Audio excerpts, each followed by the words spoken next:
Hey everyone, this is Tom, and this week's character is Lord Guillermo Citadel for Blaze. Blaze is not Blaze. Keys is his nickname. Keys is a half-elf rogue type, um, and he's been one of the more unconventional characters, just as far as appearance goes, because he doesn't have much that's very fantastical or anything like that. There's not really any armor or leather or straps or metal or anything. So it's kind of nice to get that sort of thing every once in a while, just because with fabric and metal, it's basically fantasy is always, it seems to be like there's always like a dial you got to twist between armor and fabric. In this case, the armor was, or the dial was turned all the way down to fabric, and it's rare, and it's fun, but it is also kind of scary because armor doesn't fold and bend and warp, and you don't need reference in the same way that you need. It's easier to find armor reference if you need it than the right kind of fabric reference sometimes. And when I see a lot of fabric, I start getting intimidated because fabric's really hard and really scary. But hopefully I can talk a bit about that as we go. But while this gets worked up, I figure I can just go through the write-up that Blaze sent me, which is pretty lengthy. It's 3 pages, so it's not too bad. And then so you'll know what I knew, and you'll see into the design as we go. So, actually, let me just get through this part here. Okay, so my character is Keys, aka Lord Guillermo in parentheses, Citadel, a male half-elf rogue with the noble background. Below I'm posting his attributes, his background, a few character notes, and the 3 items I'd like to see in the picture, if you can fit them, which I can. This is in D&D 5th edition. Keys rolled unusually high stats. He won the genetic lottery, more or less. So he's level 5, 4 rogue, assassin, 1 bard, performance, political, oratory, strength 12, dexterity 18, constitution 13, intelligence 14, wisdom 16, charisma 18. Very high charisma, that's good. So he's 6 feet, 150 pounds, ear-length brown hair, brown eyes, and a dashing but understated mustache, pale skin. I actually should have made him paler. This is background. Literally conceived as a means to unite 2 powerful financial families, the Elven Citadels and the human Sterlingtons, in the mountain city of Silverrun.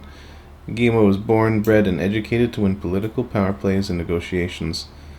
The chief rivals of the Citadel Sterlingtons, the Dwarven Durins, conspired to eliminate the newly merged dynasties by means of implicating Lady Citadel in a failed attempt to assassinate another higher noble. Unfortunately, the framing was unsuccessful beyond even the conspirators' hopes, and Lord Sterlington was so ashamed that he took his own life. Lady Citadel, widowed in prison and unable to show her innocence, ultimately succumbed to the same fate. Guillermo had only just reached adulthood and found himself left with nothing but a shattered family name as the corrupt city officials stripped him of the assets and land to which he was heir. Out on the streets, he was lucky to be found by the black sheep of the family, his uncle Bruce Sterlington.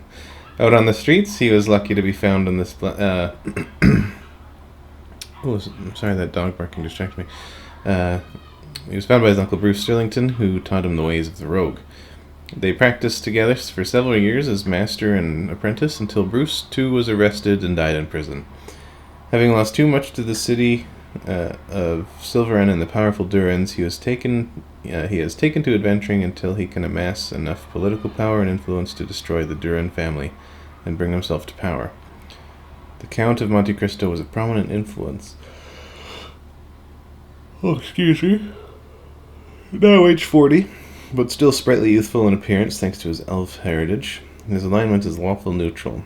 He prefers to do the right thing in his day-to-day life and would in fact be a kind and benevolent ruler given the opportunity, but his harsh time at the edges of society with Uncle Bruce eroded his ideals, even as it built his empathy for the downtrodden. Besides, his ultimate goal is to reap revenge on an entire family by bringing them to ruin socially and financially, so he can't lay claim to good. In quotations. Character notes. 2 watchwords: luxury and lazy.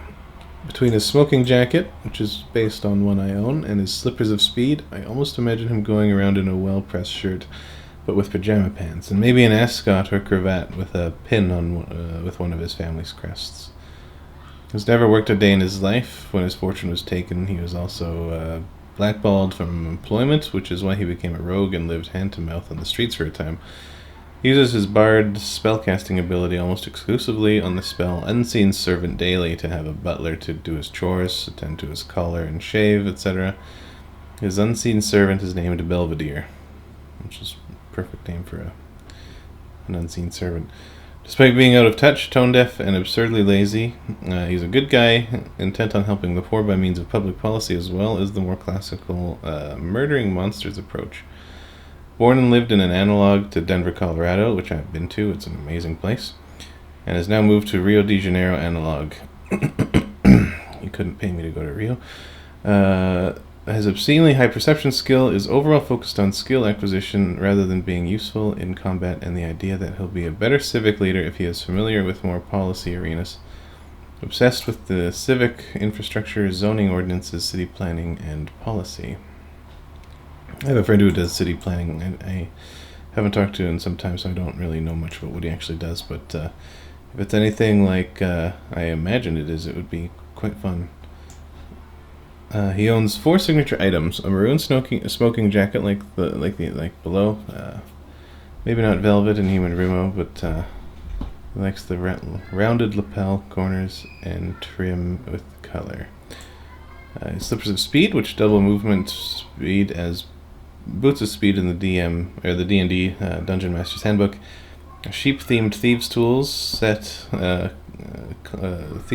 called the Flock Pick, which was a bargain and rams down doors. That is Blaze's pun, not mine. And the Elf Liquor, below, with reference image below. Elf Liquor is the weapon. It's an artifact. During the blood reign of Vecna and his lieutenant Cass, one great elven wizard was petitioned often to oppose them. Predisposed to solitude rather than leadership, Kinnear, who came to be called the Dog Lord, ignored all pleas and traveled to the frigid north with his pack of sledding dogs. They took no sides in the great conflict that followed. Despite his neutrality, the Dog Lord, an elf himself, kept a careful eye on the fortunes of his great elves, and to raise spirits and encourage camaraderie among his kind in the days and weeks to follow the cataclysmic vanquishing of the Vecna, the Dog Lord created Elf Liquor. The Elf Liquor looks like a pretty sick version of the Sword of Omens, and editor's note here, that's the sword from I can't remember, Wildcats, Battle Cats. Actually, let me just double check. It's the show that I didn't watch that one as a kid. Sword of Omens. It should be written here. Thundercats. Yeah, it's the sword from Thundercats. In case you were wondering. Excuse me. However, rather than a red jewel in the center of the crossguard, there's a blue one, and rather than the eye, it has inscribed in it a stylized dog nose, a snoot perfect for booping. This elven craft longsword has the finesse property, uses dexterity instead of the versatile property, can be wielded by 2 hands for extra damage. Smell beyond smell, the Elf Liquor reeks of its creator's near omnipotence. Once per day, by raising the sword's nose to the wielder's own, Elf Liquor can cast the divination spell from the sword. The divination's answer always takes the form of a smell. This use expends a smell slot if one is available. Elf's best friend Kinnear was a proud elf and gave this blade to his kin to bring them together after a time of tragedy. He will never turn against his brethren. If the Elf Liquor is used to attack an elf, it will instead polymorph into a small cute dog of the DM's choice and playfully lick, bark at, etc. the elf opponent for 1d6 rounds. In the event of the target of the attack is a half-elf, the DM may determine whether the sword takes the form of a dog, sword, or a combination of both. Once again, thank you. Okay, yeah, sorry. Thank you. And that's that. So that's all the description of Lord Guillermo Citadel, or Keys, by Blaze. And so now you know where I'm coming from with all this stuff. So like I've said a lot of times, being able to, when you're doing like, there's, I guess it's sort of like a difference between character design and costume design. There's a lot of crossover, there's a lot of blending. It's not a hard cut line, but the difference between the two could be called, like you could put it between like, are you designing it as a one-off pose with personality, or are you just doing like a T-pose, paper doll sort of approach? So, I mean, there's a lot of crossover there. Like even doing costume design, I prefer doing it, and when artists under me do it on a pose that has personality attributed to it. It's easier to see if it suits the character, because body language has such a huge impact on how we see the world, see each other, and interpret each other, which is all character design is. It's just, you're just communicating a synthetic person to other people. But it also helps make it easier to pitch to people that aren't on the art team. So, I mean, writers and money men and management types usually have a very difficult time understanding what you're going for. But if you have, with the T-pose, I mean, because it's just another level of disconnect between the real thing and I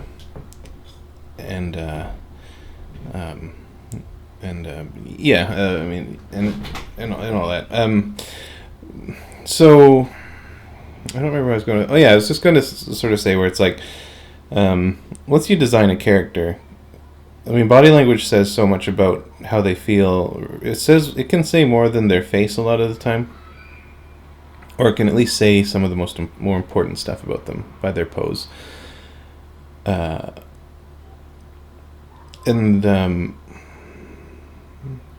was I gonna say? I can't remember. But yeah, posing characters is really valuable. Just with how much it can express over like a T-pose design. So if you're gonna be doing, I'll just turn it. I don't remember what I was really gonna say. I'll just be honest here. But what I could say is, if you are gonna be doing a bunch of designs for like just coming up with the ideas, it can be really helpful to start with a pose like this and then and just sort of do a paper doll approach like that. So you basically kind of do what I do, where you start off with the naked body, but then each time you design a costume, you do it on a separate layer or batch of layers over top of the same body. Because if you have a character, they can pose in whatever way is going to work, and as long as like, I think that if you get the pose that the character would take, you're gonna get a lot more outfits that would work. They're gonna pass scrutiny a lot more, but they'll also be better. That's my theory. That's what I believe about character design. So take with that. Take from that what you will, but I mean, there is a huge case to be made for just T-poses, especially when it comes time to send stuff to modelers. So another really major thing to keep in mind with costumes is to make sure that it works. If you're laying down fabrics and layers and armor and whatever, you have to make sure that it's legible and it works and can be constructed. And that's a huge thing that just comes from drawing and practice and using reference and getting into the historical and like physical reality of a lot of stuff that you're working with. Is thinking about it as real things on real people can help get you there if you just obsess over that and making sure that it works. Because the second, like once your design gets passed off to a 3D person, the jig is up. They're gonna send it back either wrong or with a lot of questions about like, how does this work behind here? What's on top of this? Does this work? And and it all, because it can look like it'll work perfectly fine and as a drawing, and you can look at it and be like, yeah, I could, okay, someone's gonna, yeah, that works, or like someone's gonna have to figure that out. But if you're gonna be part of a pipeline, which you will be if you're a concept artist, everything really does have to work. This can be things such as layered fabric, or really more importantly, or like most majorly, it's armor. So things like making sure the shoulder, like when the arm raises up, the shoulder pad, the pauldron isn't gonna like clip into the brain or like crush their skull, stuff like that. I was first made aware of that sort of thing, and it looked so annoying and frustrating to deal with when I was younger. But I think I was around 15 or 16 watching the Lord of the Rings DVD extras, and John Howe was making a really big deal about sort of haranguing the concept art team about making sure the armor actually worked, and that they didn't, like, this doesn't work here, and it's very extremely specifically built in order to actually bend, and if you don't get that right, then it's not going to work. And that seemed like such a pain in the butt to me, like such a limitation. Like, I just wanted to make something that looks cool, but I mean, draw whatever you want, but if you want it to get built, if you want it to be usable in a movie, or a show, or a game, or an action figure, it has to work, and that's just the reality you're going to face.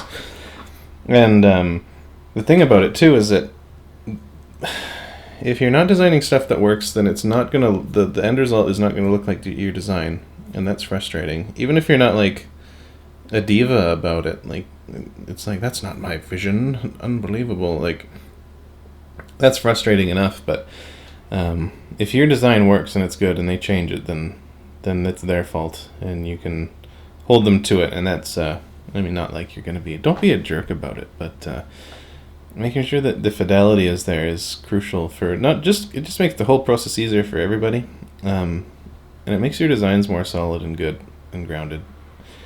And there's even like a big sort of big stink, it kind of makes sense around the concept art world lately, about designing stuff that can be cosplayable, and I get it, I understand why that makes sense, especially to the guys in advertising or management, and I get it. There's a huge part about, like, the community around surrounding all this sort of stuff is exploding like I've never thought possible. But I also think that cosplayers like a challenge.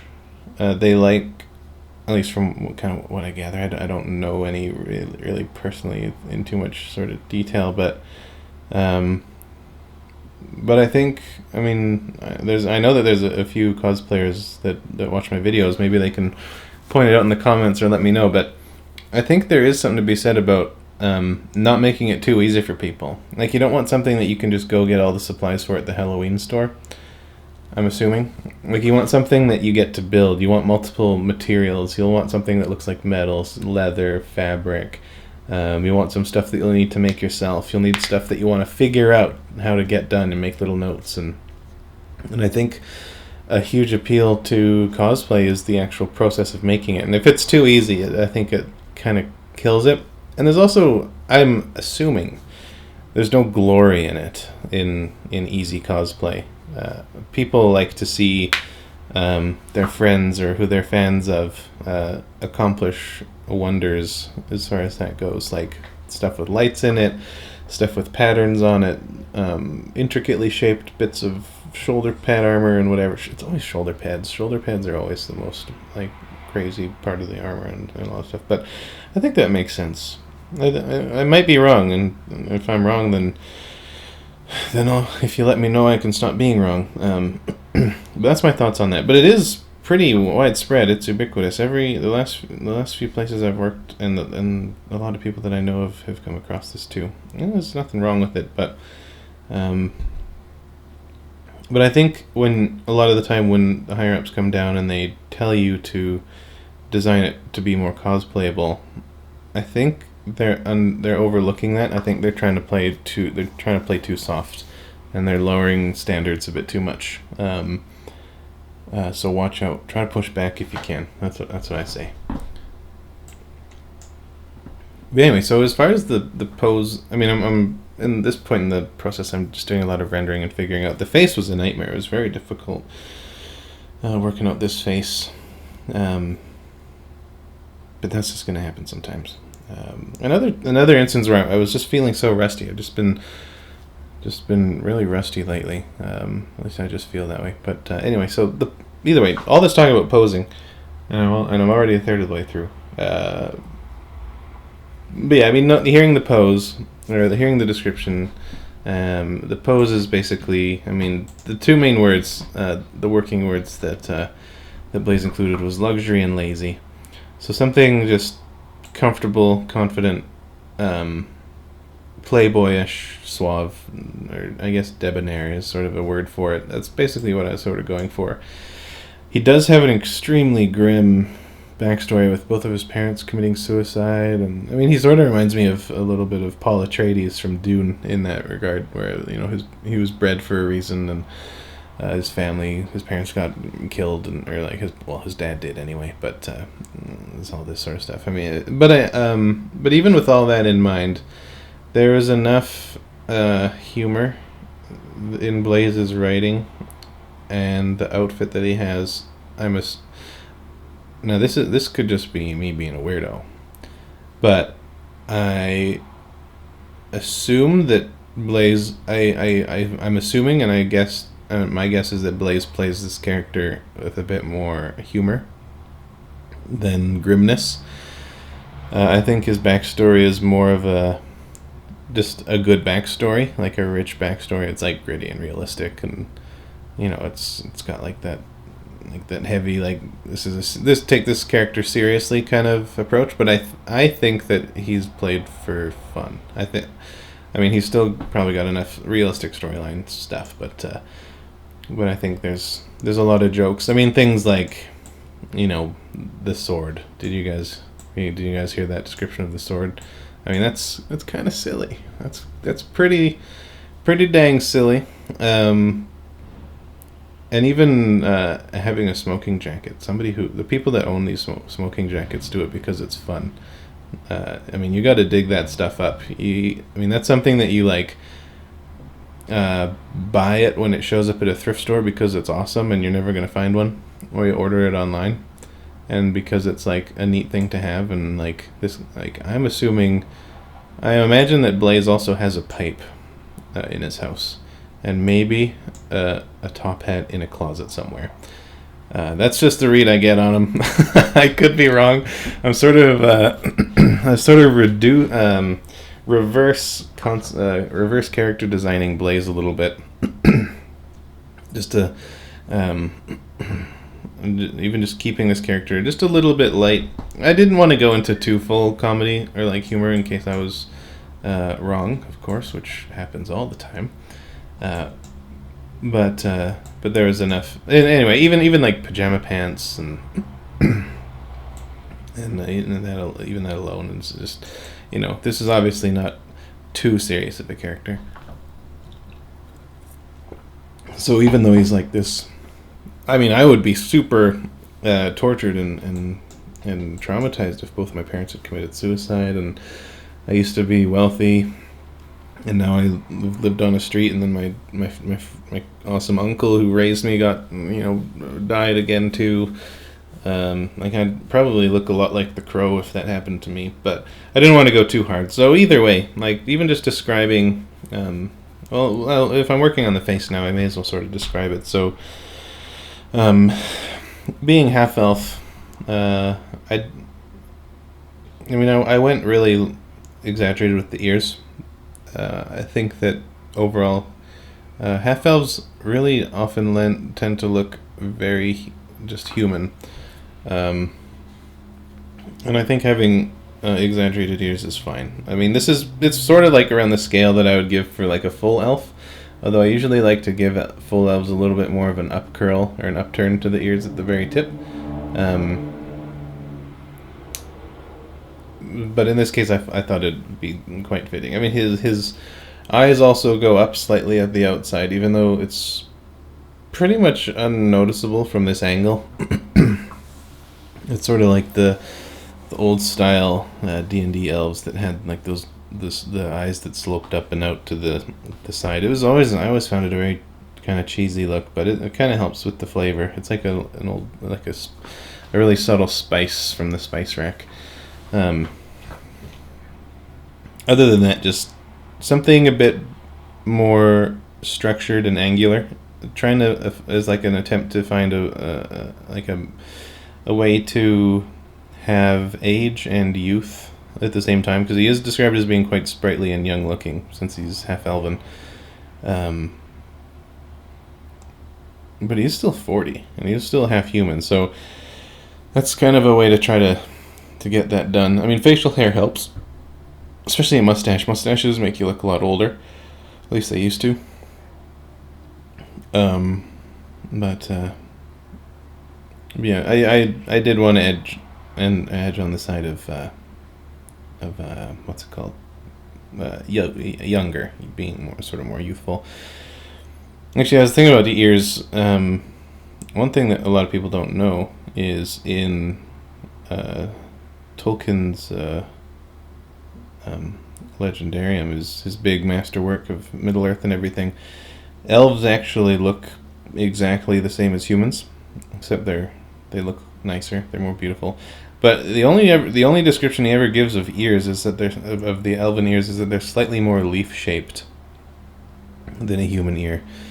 And now here we are. if you look at elves now, it's you see what we've done. I mean, I'm not complaining. It works. I don't think anybody thinks it looks weird anymore. But I always thought that was funny. Once I found that out, I thought it was just quite remarkable how we ever made the leap from, like, how that evolved, and like I wonder who ran with it. But either way, that's just a little fun fact.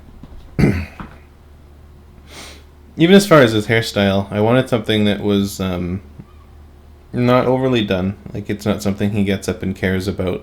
Like, he'll get his hair done every once in a while. Like, he's been raised right. He probably grooms himself enough. But it's not something, like, super styled. He doesn't care much about it. But, being ear length, I hope that's kind of what he means as far as ear length. I guess, like, if he had a big bucket of water dumped on his head, it would probably, like, all the hair on his head wouldn't really go down below his ears, which is what I'm assuming ear length hair means. I should have asked. But hopefully this is fine.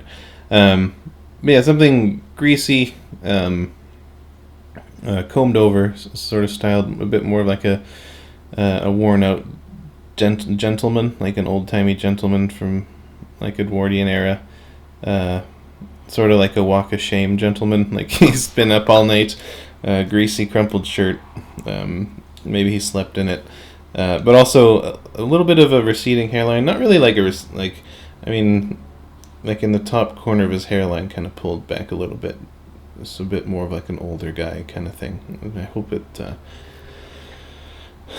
that sort of stuff kind of works out to make him look a little bit older, but that's sort of what I was going for with him in there.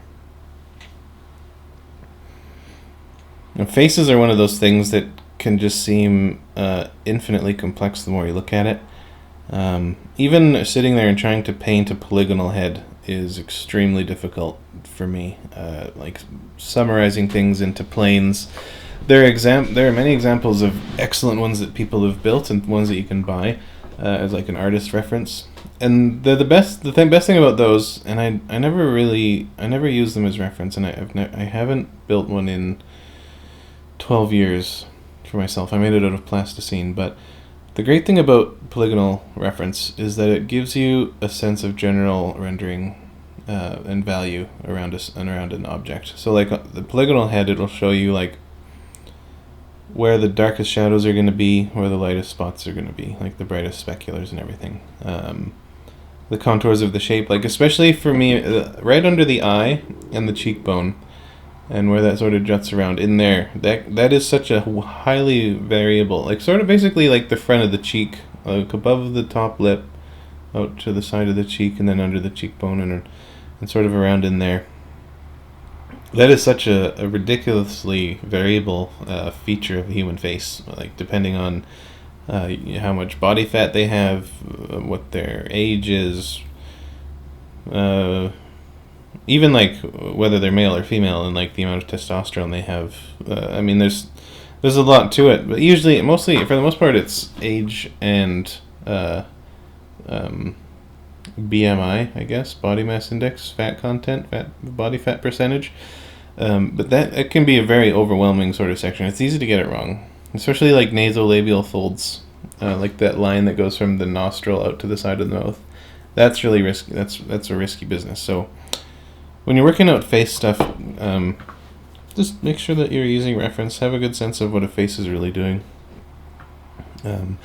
Actually, now that I'm working on the jacket, I wanted to talk about that a bit. It is a velvet jacket. The reference that Blaze sent me of his smoking jacket, it's definitely like this velvety thing with this big rounded collar, sort of more like a silky cuff and lapel sort of thing. One thing I've often said, and I want to reiterate here, is that almost every material or object can be depicted with 3 colors. 4 at most. You should be able to do pretty much everything, unless it's like a big multicolored like nightmare. But if it's like one material and it's made of essentially one color, then you should plan for that. It's plan for using 3 colors at max for most of it. And in a lot of cases, it can often be just the one color and black and a lighter sort of highlight color. I don't like, and I very, very rarely recommend using black as just plain black as an occlusion, like a deep shadow thing. You need to know when to use it and when not to. You usually add it to the shadow, but if as you're developing as an artist, or if you want to if you're coming up with like a color for the shadow of something, you definitely slide it towards black, but change the color too.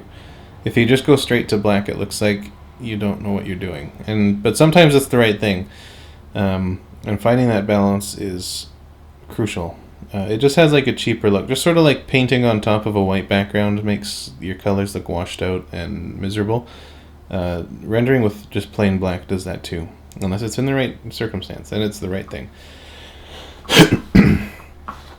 But even with this coat, I think I've done it successfully as far as like rendering the material.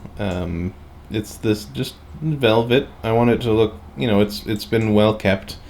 It's well maintained, but it is old and sort of not necessarily gross, but it is kind of, showing some wear and some age to it, and just not as nice as it once was. But it's all just the 3 colors. The medium red, the dark red, and the light red. And velvet is one of those things, thankfully. Although really every material has this. They all have their own sort of distinct properties, or like their own kind of notable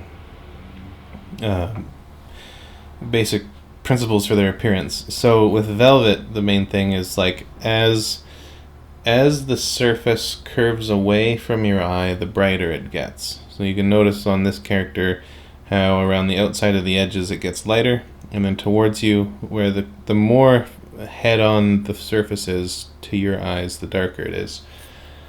I've never seen a close-up of velvet, but my assumption has just always been that the surface of velvet is something flat, and it has fibers sticking up out of it, or like loops of fabric, I'm assuming, that stick out. And so as they turn away, or like there might even be 2. This is what I'm assuming. I haven't looked it up. And if you want to see if I'm wrong or dumb or whatever, just look it up. I'm probably going to look it up after this. But I'm imagining a dark base material with loops of some sort of fiber pulling up. It looks sort of like the non-hook side, like the female side of Velcro, with all these little eyelets. That's what I'm picturing of a lighter material or any material. And then as it's sort of like looking down on a forest in the winter. So if you're in a helicopter looking down, you'll see the white forest snow and then a tiny little tree. But then as you look out, as the angle increases, outward from your view, the more length and height of the tree that you see, and the more of the side, and so the more it takes on its own color by nature. And I think that's what's happening with velvet. So as the angle of the velvet increases away from your eye as it goes around a surface, you're seeing more of the color of that object as it goes, and it's picking up light and going towards you. And that's why it gets lighter. So that's my assumption, and that's what I was thinking when I was painting it. That was just all I was thinking, was just that this one basic principle as it turns around. It's exactly like thinking about shadows, like the same sort of thought. It's not the same idea, but it's the same sort of thought as thinking about light, where it's gonna work this way. Stuff is gonna bounce at these angles. It's all just gonna get rendered out, and it's just gonna get processed. And, I mean, thankfully, velvet, I think, is one of the ones that has the most distinct and characteristic look of materials, so it is easy to get. It is easy to kind of make it look like velvet. But that's sort of one of the things that I was just doing, was just keeping that in mind. So I knew that if something was bulging towards me, it would need to be light on the outside and dark in the middle as I went. And then having like subtle varieties inside of that as well, to kind of show that the material itself has texture inside. Yeah, everything really has that too, and I'm gonna have a nightmare of a time right now just trying to remember like the technical term for the different aspects. But there's things like the Fresnel aspect of it, Fresnel, named after a Frenchman. But it's like that has to do with, as a surface curves away from you, more and more light is going to be reflected from the background or from its surrounding area into your eye. I mean, a lot of this, actually, I'm going to save a lot of this stuff for like its own sort of video, because I mean, I'm sitting here moving my hands around an invisible sphere and gesticulating wildly, and well, I'm basically just assuming that you're sitting here watching me, which okay, no one's in here, so that's not going to work out. But there are properties to light. I mean, things like its roughness, its smoothness, its specularity, how shiny and glossy it is. I mean, really, that's all those things I just listed are pretty much the same thing. How much of the color of the object itself gets implemented into the reflection of the objects around it, how much of its surrounding light and color affects the surface of the object, that sort of stuff. It's really only like 4 principles or so. I mean, there's probably more to it, but yeah, we're just sort of thinking about things that way, just processing them, rendering them like a computer. It's fun. It's like kind of like being like a. It's just I don't know. Anyway, so pajama pants. Yeah, pajama pants to me is another one of those signs of like the sense of humor behind the character. I was trying to go for something that was just as typical as possible, just so that it reads like pajama pants and not like circus pants, because they got to be striped. The only other option, which I think would also have worked, but it would have worked. I think it would have worked too. It would have looked maybe a little bit too modern. Was like something that's more of like a pattern, like a not exactly a direct lift, but something like a Louis Vuitton bag, where it's something that's like an ornate pattern, maybe something silken, but repeating, sort of like basically wallpaper pants. But I think these ones are more iconic, and when you're communicating through like so many layers of different realities, I mean, like it's a fantasy character that I need people from our world to interpret, but would also need to be interpretable to people in that world at the same time. And I mean, there's so many things like that breaking down as much of those communication barriers as possible. So that's sort of why I stuck with stripes. It's simple. It says pajamas, and plus like things like the drawstrings coming down the front. I think those. I'm not sure. I don't remember exactly when those came in, but well, yeah, it's those sort of things that are gonna sell that look. There's more that could be done to make them more medieval, I suppose, like things like even like a lace-up fly or a more visibly buttoned-up fly. But I felt that'd be maybe a bit too unfancy for this guy. Oh yeah, there's the drawstrings. Nice and simple. And even, even just like the visible seams on the inside of the legs, it's not enough fabric to really make the point of it, or to actually like succeed on what I was thinking. But I wanted to add all that visible seam in there because I remember him having really high dexterity. I believe it was 18, and I remember seeing an ad one time for Chuck Norris brand jeans, or like Chuck Norris line of jeans, and they had extra fabric in the crotch for doing like high kicks, and they just had an extra sort of triangle of fabric in the crotch there, and so I figured if this guy's going to be a bit more flexible. I mean, pajama pants do have their own level of bagginess to them, so I guess he'd be fine. But either way, I had that in mind, and I thought, I mean, it's sort of like the more seams and marks of fabrication you can include on something in a fantasy character, the better. And I've said that millions of times, so if you've seen all my videos so far, you're probably deciding right now that you're going to watch less of them in the future, because I'm repeating myself too often. Okay, I'm trying to not repeat myself as often as I can. I think at this point, I mean, we're at 32. This is the halfway mark. And I think I'm probably about, and I might be being generous to myself, but I think I'm about 85% unique content as far as how much I repeat myself. I think I've got about 15% of my videos is me saying stuff I've said before, I'd say. Between 10% and 15%. I try really hard to make new stuff. So, either way. Actually, the more questions people ask me, the better off these videos get, because I have a better sense of what people don't know, what they want to know, and what they want me to tell them, and sort of how they're coming across or coming at things and stuff. So the more you people interact with me, the better the videos are going to get. And there's still 32 to go. So just ask questions and poke me and prod me and whatever, and that should help out quite a bit. So as far as the mustache goes, that's another one of the things that made me think this was a bit more of a fun character on the lighter side. Is it just a mustache? It's probably just my own personal bias, my own cultural bias, but to me mustaches still look kind of silly. They're sort of like a fun guy thing. Like if you see anybody with a mustache these days, they've got a sense of humor, or they're a dad, or like a biker, or a truck driver. Which I guess dads have a great sense of humor, actually. So yeah, basically everybody with a mustache has a sense of humor. I'd say that's probably a fact. But yeah, it's understated and dashing.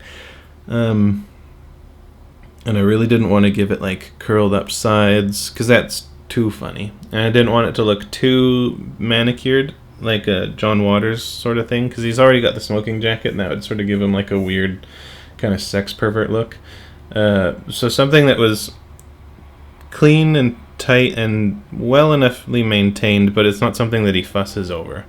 It's something that like he's not like grooming every day or like fussing over. So it's got a little bit of texture to it, and it's a little bit sort of out there and wide. Even I always picture half elves as kind of having sparse beards, like almost like more like there's like, or just sort of like a thinner, like a Keanu Reeves kind of beard at best. But I think in this case, when somebody describes a character as having a dashing mustache, it still has to be a qualitatively thick enough mustache. So I think I'm hoping that's kind of what he had in mind. I'm assuming that Blaze may have had a more quirky mustache in mind, and if he's disappointed, then I must apologize. But this is as far as I could go. You also really don't, as like somebody doing this kind of stuff, it'd be different if it was for like a large scale project or like a publisher or something. But when dealing with on an individual basis, I really don't want people thinking that I'm making fun of their character. So if there's a humor to it already, that frees me up a lot. But I just don't want to misinterpret somebody's character and be crapping on it, but accidentally. Because that's kind of the point of this, is that I'm taking people's characters I'm trying to take them as seriously as the people who created them are. I want people to I want them to have someone take them seriously and to treat their character as though they were part of a real project and they're being made, and so that is something I'm cognizant of. I'm just trying to handle these characters well. But if they've got a sense of humor, I think I pick up on senses of humor pretty well. So I guess I'm working on the sword now in the video. So with the Sword of Omens being the reference, there is now, especially with nerds that are over 30, Thundercats is a much bigger thing. And I've got a paranoia of using... Now, I'm not faulting them, but my personal paranoia is using stuff from other media as reference. So I never use things from... from other games, movies, comics, shows, cartoons, media. Anything that was designed by a concept artist, I do not use for reference. And this is something that I recommend to everybody. I think the results of your own work are better. And they're more ethical and whatever, but I'm not going to fault anybody. Sometimes there's just... they're good for showing, what you mean, this is what I want, something like this. I want our version of this, and you can use it as a reference. I don't do that.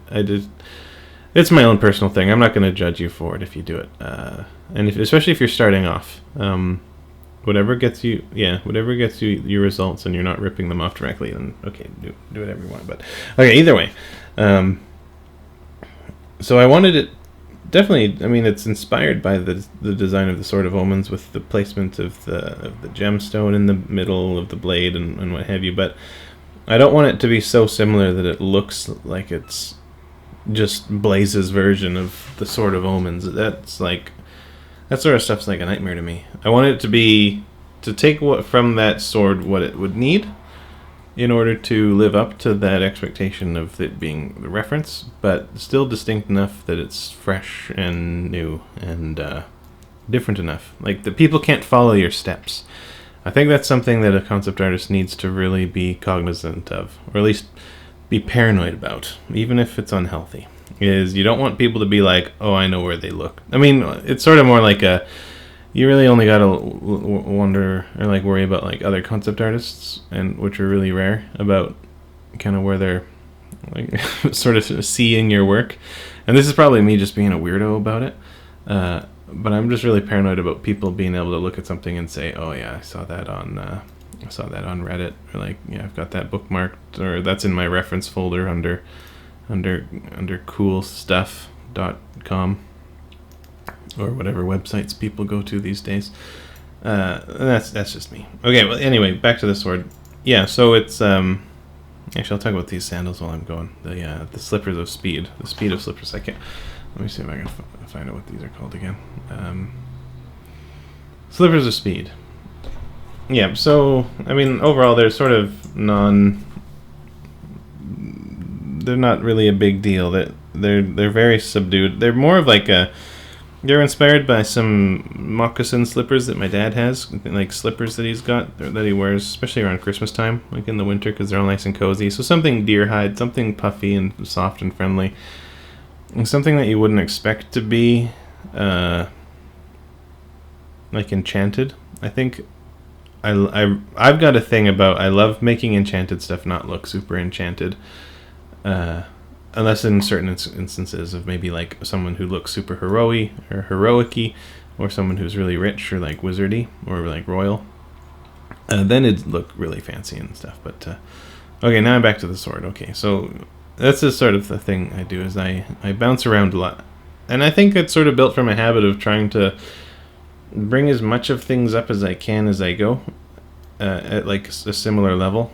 And there's definitely times when I focus on one thing and get that done over another, but I buzz around like a little butterfly from flower to flower, because I don't want to render something too far and then everything else needs to live up to that exacting standard. And usually I just try to start with the most important stuff first, or like what I think is going to be a good grounding. So usually stuff like the face.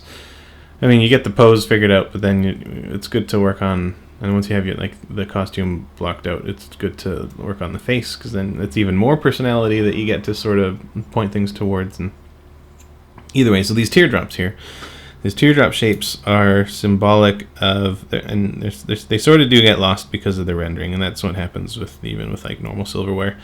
But the inlaid message there is it's a point towards the dog sled guy. I don't remember all the names. There's so many names in that description of Elf Flicker.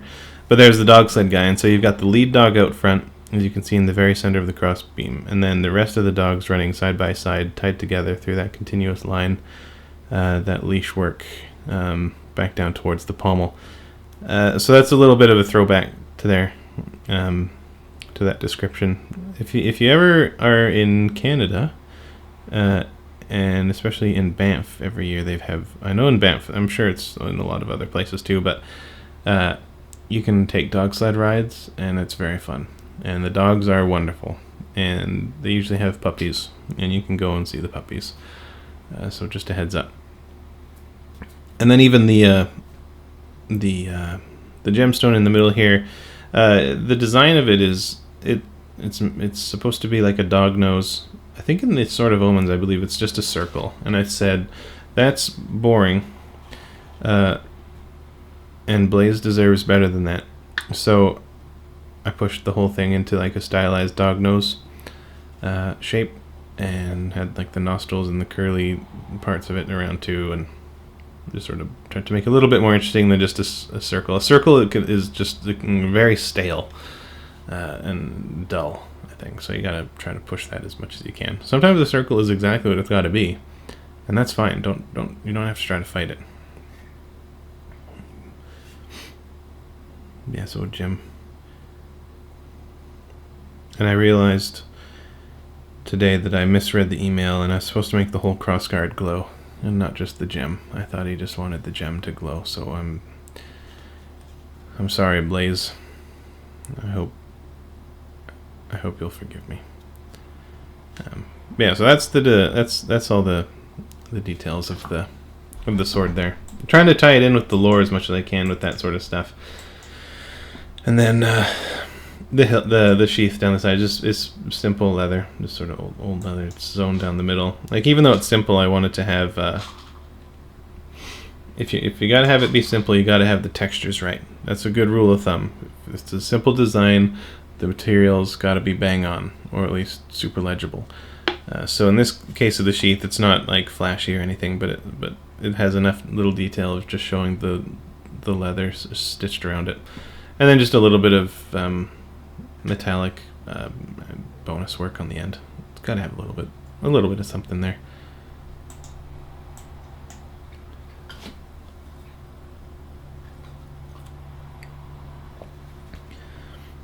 The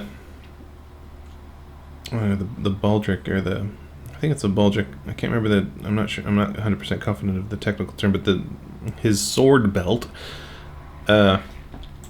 largely simple and understated for this character overall. But I saw it as almost more of like a surrogate for a cummerbund. If you don't know what it is, you're not alone. I mean, I know what I know what people are talking about when they say cummerbund, but I don't know what the origins of it or anything. I imagine it's some sort of something from the east, some sort of silk sash, probably brought across from the British Empire. But anyway, something that looks a little bit upper class, but also like there's something elegant and nice and simple about just a big simple chunk of leather. Something kind of Three Musketeers-y to me, and I thought that fit with the Count of Monte Cristo thing. I could be way wrong, but mostly it was the cummerbund.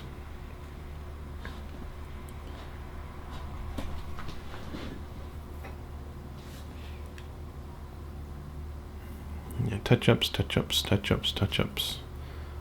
Lots of that stuff.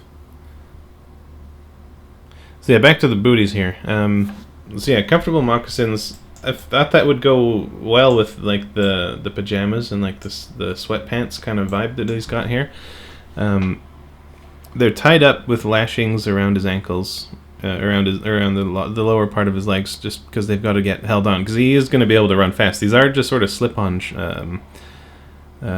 sandals, and they do stick out further past the back because they were not made for him. They are, I'm assuming they're discovered objects, and so they're slightly too big for his feet, or too long. Maybe they were made for an elf rather than a half-elf. But they lash onto his feet so that they don't fly off when he's running really quick. Got a just basic leather, kind of deer hide. I got a fuselage. I don't know what the main body of a shoe would be called, and then sewn onto a simple leather sole. I'd imagine it would have studs, kind of like a Roman caligae. I think that's how it's pronounced. The Roman army standard issue kind of sandals. They had studs that were set up like metal studs in the bottom of the sole that worked just like the grip of shoes today. It was very cool stuff. Yeah, just fabrication marks where the stuff's getting puffed down and padded in and stitched up. And as far as like looking ready for any sort of magicalness or speed related, there's a subtle nod that I made, and I don't think this would ever make sense to anybody. No one is ever going to guess it, but I think somebody like Blaze, who knows about wildcats, I don't think he would have spotted it, but maybe if he watches this and sees these are sort of like stylized Hermes wings, like sort of like the wing boots. But anyway, an old-timey 90s reference. Now, if he likes 80s references, he's probably gonna like early 90s references. But these things on the big tongue here are like the pumps from the early 90s that I wanted so bad as a kid. Where there was these shoes. I don't remember. I think it was Reebok. I'm not really sure, but there was like these shoes, like basketball shoes. And they had this little rubber basketball on the tongue, and you would squeeze it, and it would pump air into these bladders throughout the shoe, and it would make the shoe snug up around your foot, and it would make you perform better. And so on the tongues of those shoes is the magic version of those. Just a callback. I don't know if he's actually got to get down and squeeze them, but it is a little bit of a callback. So Blaze, if you're watching this, I hope that makes sense. Yeah, facial hair. Like I've said before, facial hair, it's got to be there. You got to think of it as facial hair that exists in a medieval Western fantasy world. Like, unless you're rich or vain, or both, you're not gonna have a clean-shaven face. You gotta shave that shit. I mean, you gotta shave that stuff every day. To be super clean shaven. I mean, most people in these worlds are going to be doing it with sharp knives by themselves. Maybe some family member would be helping them. Who knows? But shaved faces on like shaving your face every day and having a clean shaven face all the time was not a thing until the last century. So yeah, even like facial hair and like how it's maintained and groomed, even that comes up from a character design thing. So this here is the the flock pick. Another thing that's just sort of understated. I saw it more of like, well, one of my friends at work brought in his lockpick set, and it was just a small little simple case. It wasn't like a big cool thing or anything, and that's sort of where I kind of got the idea from this from. It's basically sheep hide dyed black with the fur trim or the wool trim around the edge. It's kind of like a cigarette case or like one of those tall wallets where you don't have to bend your bills. There's something a little bit more fancy and what have you. So anyway, that was Lord Guillermo Citadel, aka Keys for Blaze. A fun character, but very challenging. Fabric scares the crap out of me because that's harder to do than armor. I forgot to talk about drawing fabric. I'll do that again. I'll make sure that I one day make a specific tutorial video I vote fabric and how I try to fake it, whether it succeeds or not. Anyway, so this was for the free weekly character art lottery that I hold every Sunday and Monday on Twitter at R&D Fantasy. Just follow me there on Sundays, or pay attention on Sunday and Monday to find out more, and you'll get caught up, and I'll draw your original fantasy characters for free. Anyway, thanks for watching. Hope it helped.